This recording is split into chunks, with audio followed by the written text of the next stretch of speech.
Séquence 1. Civils et militaires dans la Première Guerre mondiale.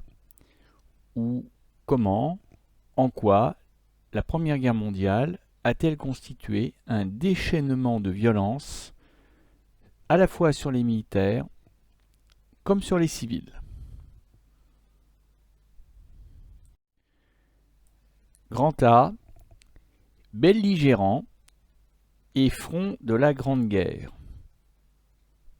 Et aujourd'hui, nous allons découvrir la carte de la Première Guerre mondiale.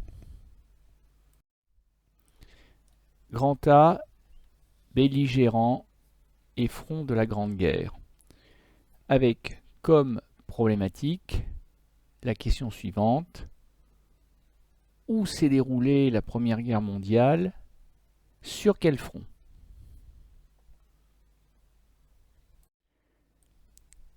Alors, une première remarque de vocabulaire concernant le titre de la séance, les belligérants. Les belligérants, c'est un mot qui vient du latin, qu'on retrouve dans l'expression latine civit pacem parabellum. Si tu veux la paix, prépare la guerre. Des belligérants sont donc des pays qui sont en guerre les uns contre les autres. Et c'est ce que l'on voit sur l'image que l'on a sous les yeux, cette image, cette gravure italienne, qui montre d'un côté les Autrichiens, les Austro-Hongrois et leurs alliés allemands, les deux personnages, les deux soldats de gauche, qui font face aux Russes, aux Serbes, aux Français et aux Britanniques. On a sur cette gravure 6 des principaux belligérants de la Première Guerre mondiale, ou du moins du début de la Première Guerre mondiale, puisque d'autres belligérants vont se greffer par la suite et donner à cette guerre d'abord européenne sa dimension véritablement mondiale à partir de 1917 précisément, 1916-1917. Donc retenez bien que les belligérants sont les pays en guerre.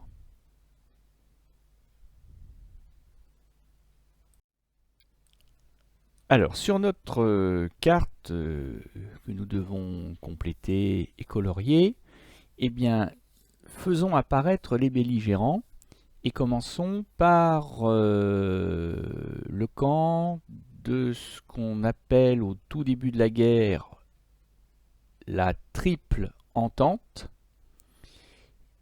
et qui va finir par s'appeler les Alliés, tout simplement parce que la triple entente au départ ils étaient 3 et puis très vite ils vont être bien plus que 3. La triple entente est formée par l'alliance politique et militaire de la République française, la Troisième République, avec la monarchie britannique, le Royaume-Uni.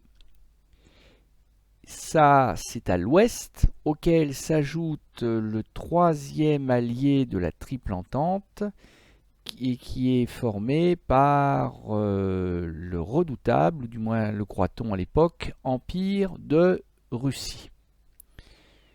Et l'on voit très bien la logique de cette triple entente qui va être d'encercler l'Empire allemand et ses alliés. Si vous vous demandez pourquoi l'île de Chypre au sud de l'Empire ottoman est coloriée en vert, eh bien c'est tout simplement parce que c'est un territoire britannique à l'époque, un territoire anglais. Donc ça, c'est la triple entente.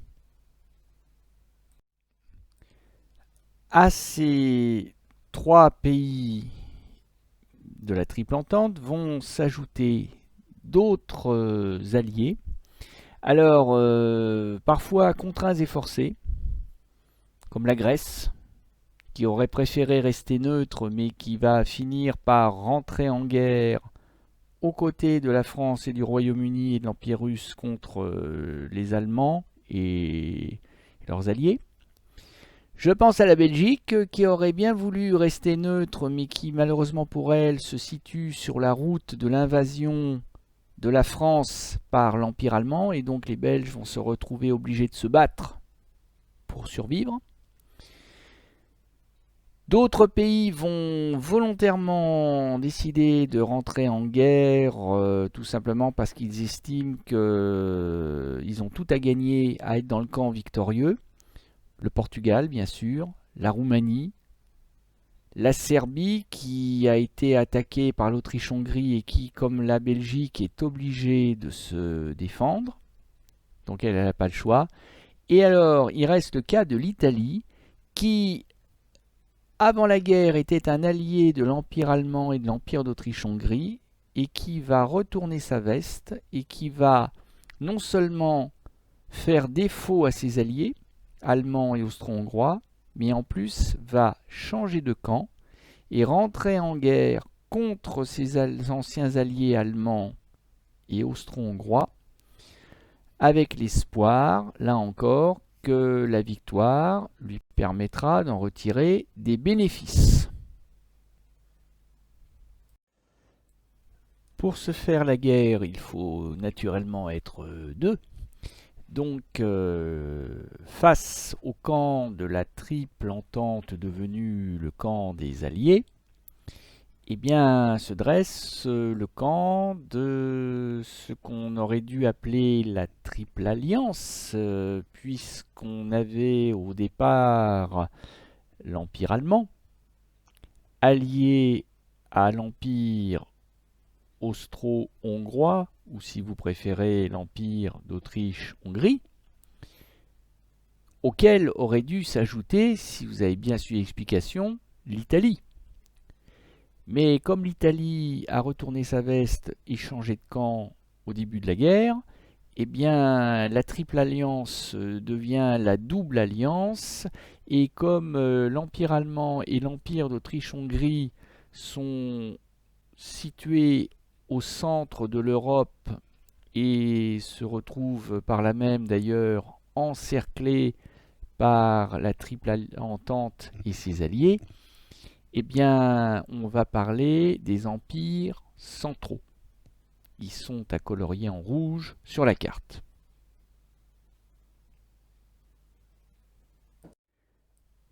Lâchés par l'Italie, les empires centraux vont se consoler en s'alliant avec deux autres pays européens, la petite Bulgarie, à l'est, au sud-est de l'Europe, et un allié un peu plus conséquent, même s'il se révélera décevant par la suite, l'Empire ottoman, l'ancêtre de la Turquie actuelle, que nous allons colorier en jaune. Et tous les pays qui restent en blanc, comme l'Espagne, les pays scandinaves, comme les Pays-Bas et la Suisse, sont les pays qui ont eu la chance de pouvoir rester neutres et qui n'ont donc pas participé à la guerre et qui ne sont donc pas des belligérants. Alors, il reste à régler un deuxième problème de vocabulaire après le mot belligérant, le mot front, et plus exactement d'ailleurs la ligne de front.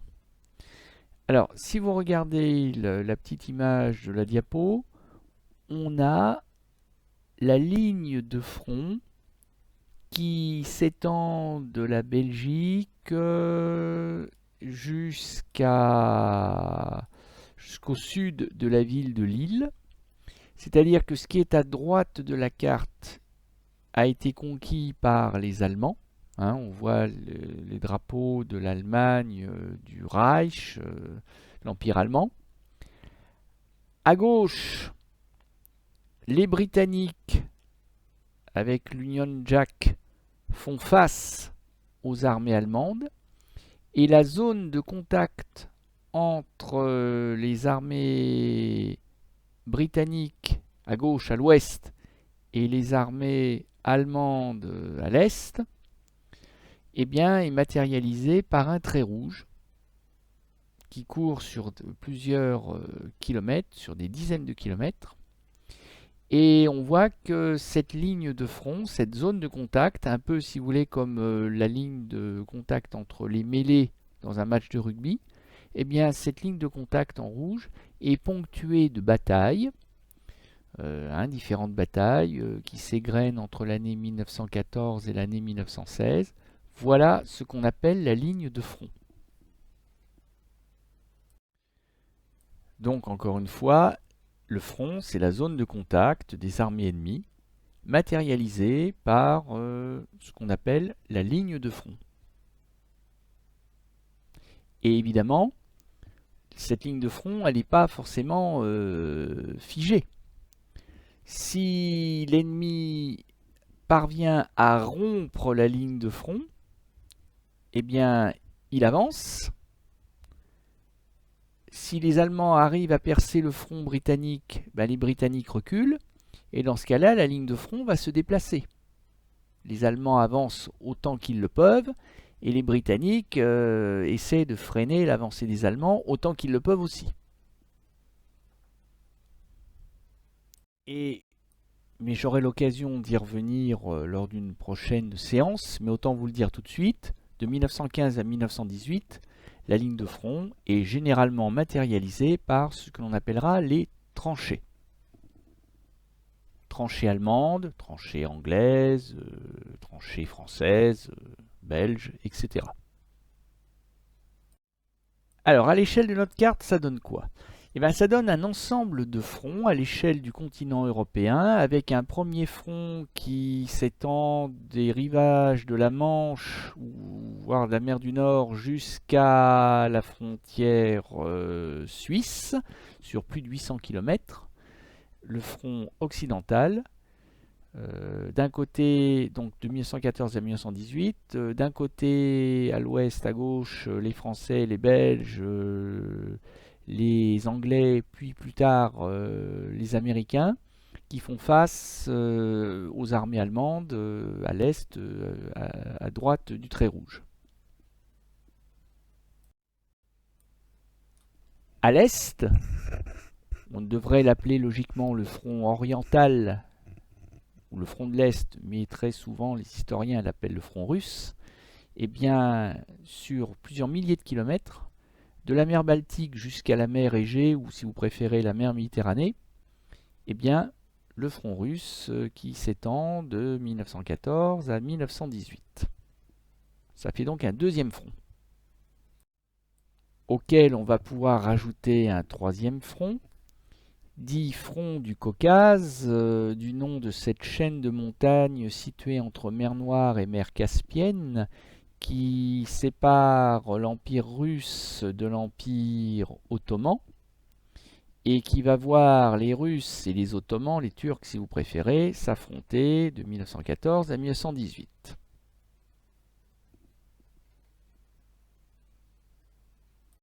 Ajoutons à cela un quatrième front, qui est le front balkanique, du nom de la région des Balkans, cette chaîne de montagnes du sud-est de l'Europe, au nord de la Grèce, si vous préférez, et qui va donc constituer un quatrième front un peu secondaire certes, mais un front quand même, qui oppose les Français, les Britanniques et leurs alliés grecs, ainsi que la petite armée serbe d'un côté, face aux Allemands et aux Austro-Hongrois de l'autre. Et puis pour finir, à partir du moment où les Italiens entrent en guerre contre les Autrichiens, les Austro-Hongrois et les Allemands, eh bien naturellement se forme un cinquième front qui est sans doute le plus court, qui part des Alpes jusqu'à la mer Adriatique. Voilà. Donc l'Europe est quadrillée par une série de fronts pendant la Première Guerre mondiale. Et sur notre carte, ça correspond aux différents traits noirs que j'ai représentés. Alors, comme notre propos n'est pas de faire une description détaillée année par année ou voire mois par mois des phases et des batailles de la Première Guerre mondiale, je vous propose les lignes de front telles qu'elles sont plus ou moins fixées au cours de l'année 1917.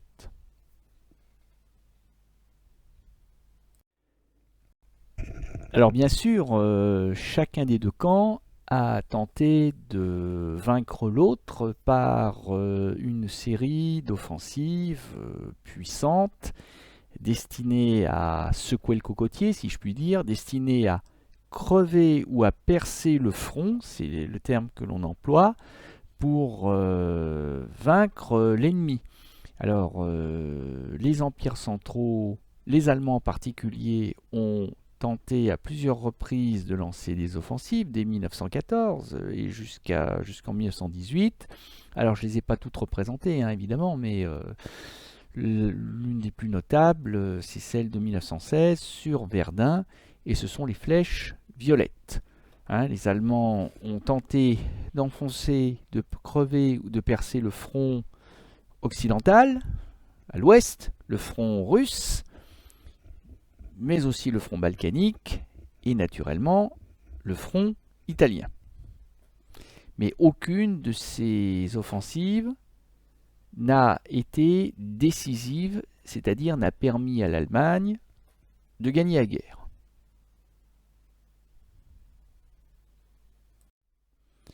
Alors naturellement, les Alliés ont tenté d'en faire autant, hein, de gagner la guerre par de puissantes offensives. Si le mot offensive vous gêne, remplacez-le par le mot attaque, ça a le même sens.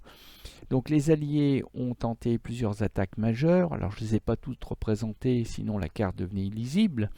Donc ils ont en particulier tenté d'enfoncer, de crever le front balkanique en 1915 du côté de l'Empire ottoman avec la bataille des Dardanelles en 1915. Ils ont aussi cru pouvoir gagner la guerre. Là, ce sont les Anglais qui ont lancé une puissante offensive dans le nord de la France en 1916. Ça a été la bataille, l'offensive de la Somme. En 1917, les Français ont cru la victoire à portée de main dans l'Est au chemin des Dames, mais à chaque fois, ces offensives ont été de terribles, de cruelles déceptions, puisqu'aucune de ces offensives n'a été victorieuse et n'a permis aux Alliés de l'emporter sur les empires centraux. Ce qui explique pourquoi la guerre a duré si longtemps. Et pourtant, que ce soit les empires centraux ou les alliés, on s'est donné beaucoup de mal pour vaincre l'ennemi. Et la guerre, d'ailleurs, s'est déroulée dans toutes les dimensions possibles. On s'est battu évidemment sur terre, quitte à employer d'ailleurs des armes nouvelles, ça on aura l'occasion d'y revenir, en particulier ce que les Anglais appellent le tank, puisque c'est eux qui l'ont inventé, et qu'on finira, nous, en France, par appeler le char d'assaut.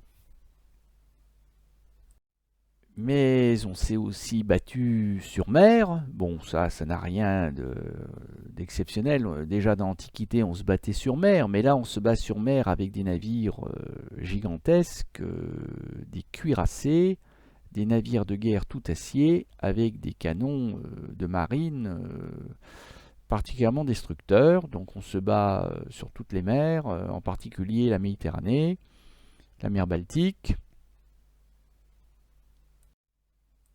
Mais on ne va pas se contenter de se battre sur la mer. Et ça, c'est une nouveauté de la Première Guerre mondiale. Pour la première fois véritablement dans l'histoire des guerres de l'humanité, on va se battre aussi sous la mer, avec en particulier les Allemands qui développent, mais les Britanniques et les Français suivront, qui vont développer toute une gamme de d'Unterseeboot, c'est-à-dire des sous-marins, qui vont frapper les navires alliés, ou d'ailleurs les navires des neutres, aussi bien en Méditerranée que dans l'océan Atlantique. Mais on va encore se battre aussi dans une nouvelle autre dimension, la quatrième dimension de la guerre, dimension nouvelle, celle de la guerre aérienne, puisque l'avion qui est né avec le début du siècle va être employé par les militaires. D'abord avion de reconnaissance non armé pour survoler l'ennemi, pour voir quelles sont ses intentions, comment il déplace ses troupes, où sont les batteries de canon, etc., etc. Mais avion de reconnaissance qui va devenir très vite un avion de chasse, pour peu qu'on puisse l'équiper d'une mitrailleuse, donc il sera destiné à abattre les avions de l'ennemi. Et puis, vers la fin de la guerre, pourquoi ne pas transformer l'avion de chasse en avion bombardier avec des bombes que l'on jettera à la main par-dessus les tranchées ennemies? Alors, sur la carte qui nous occupe aujourd'hui, on ne va pas répertorier toutes les dimensions de la guerre. On va se contenter d'évoquer la guerre navale avec, vous voyez, cette double série de chaînes en vert là, qui barre la mer du Nord et la Manche, et qui a pour but d'empêcher les navires allemands, que ce soit des navires de commerce ou des navires de guerre, de circuler et d'aller chercher le minerai de fer de Norvège qui est indispensable à l'industrie de guerre allemande, et empêcher aussi les navires allemands d'aller chercher le blé américain. Les Anglais ferment littéralement l'accès de l'Allemagne aux mers. Alors bien sûr, pas par de véritables chaînes, bien sûr, non. Ce blocus naval est formé de navires de guerre, anglais essentiellement, qui coulent, tout ce qui flotte et qui bat pavillon allemand. Si vous vous rappelez un peu de votre programme de quatrième, vous vous rappellerez peut-être que Napoléon Ier, maître de l'Europe, avait à partir de 1806 voulu isoler complètement le Royaume-Uni et l'asphyxier économiquement par ce qu'on avait appelé le blocus continental. Et bien là, les Britanniques imposent à l'Allemagne le blocus naval. Et les Allemands qui rendent coup pour coup vont répliquer par la guerre sous-marine. Comme la marine de guerre allemande n'est pas capable de rompre le blocus naval, parce que la marine de guerre allemande est inférieure à la marine de guerre britannique, eh bien les Allemands vont répondre à leur manière en envoyant dans l'océan Atlantique des sous-marins des Unterseebooten, donc des sous-marins qui vont couler non seulement les navires de leurs ennemis, navires français, anglais, russes, italiens, navires aussi bien civils que des navires de guerre, mais qui vont couler aussi tous les navires qui se dirigent vers les ports français ou les ports anglais, que ce soit des navires de guerre ou des navires de commerce, et c'est ce que les Allemands appellent la guerre à outrance. Empêcher le ravitaillement du Royaume-Uni et de la France en coulant tout ce qui fait mine de se diriger vers les ports français ou anglais. C'est la réponse du berger à la bergère pour le blocus naval que le Royaume-Uni et la France imposent à l'Allemagne. Et ça va avoir une conséquence majeure parce que ça va provoquer l'entrée en guerre des États-Unis d'Amérique qui, en avril 1917, déclarent la guerre à l'Allemagne parce que l'Allemagne coule des navires américains ou des navires sur lesquels voyagent des civils américains. Les Allemands remettent en cause la liberté de commerce. Les Allemands remettent en cause, par leur guerre à outrance des sous-marins, remettent en cause la liberté de circuler sur les mers. Et ça, pour les Américains, c'est impensable, c'est inacceptable. Et voilà comment les États-Unis vont se retrouver à faire une guerre qu'ils avaient jusque-là soigneusement évitée. Donc on va matérialiser sur la carte l'arrivée des troupes américaines. Alors j'ai dit que les États-Unis étaient entrés en guerre en avril 1917, mais la chose peut vous paraître curieuse, mais c'est pourtant vrai, les États-Unis n'ont pas d'armée en avril 1917. Et donc le temps de recruter des volontaires, de les équiper, de les former, de leur faire traverser l'Atlantique en jouant à cache-cache avec les sous-marins allemands, eh bien ça veut dire que les premiers soldats américains ne débarqueront en France pour aller se battre sur le front occidental qu'à partir de juin 1918. Alors vérifiez bien d'ailleurs parce que je me demande si sur votre photocopie il n'y a pas une faute de frappe, si j'ai pas marqué juin 1917. C'est bien juin 1918, la date à laquelle débarquent les premières troupes américaines qui vont venir renforcer les Français, les Britanniques et les Belges sur le front occidental. C'est la flèche en marron. Alors l'entrée en guerre des Américains et de la puissante industrie américaine aux côtés des Alliés, c'est évidemment une bonne nouvelle. C'est d'ailleurs, autant vous le dire tout de suite, ce qui va permettre aux Alliés de gagner la guerre et de vaincre définitivement les empires centraux. Mais une bonne nouvelle est parfois accompagnée d'une mauvaise, et la mauvaise nouvelle, qui a failli faire perdre la guerre aux Alliés d'ailleurs, eh bien ça a été le retrait de l'Empire russe, l'effondrement de l'Empire russe et le fait que la Russie s'est retirée de la guerre en mars 1918. Et ça veut dire qu'entre mars 1918 et juin 1918, pendant quelques mois, mais des mois qui ont été, croyez-moi, très très longs pour les Français et les Anglais, eh bien les Allemands n'ont plus eu à se battre sur le front russe et ont pu reporter tous leurs efforts sur le front occidental. Et là, les Alliés ont failli perdre la guerre parce que les Allemands ont failli vaincre avant l'arrivée des Américains. Donc ça s'est joué vraiment à très très peu.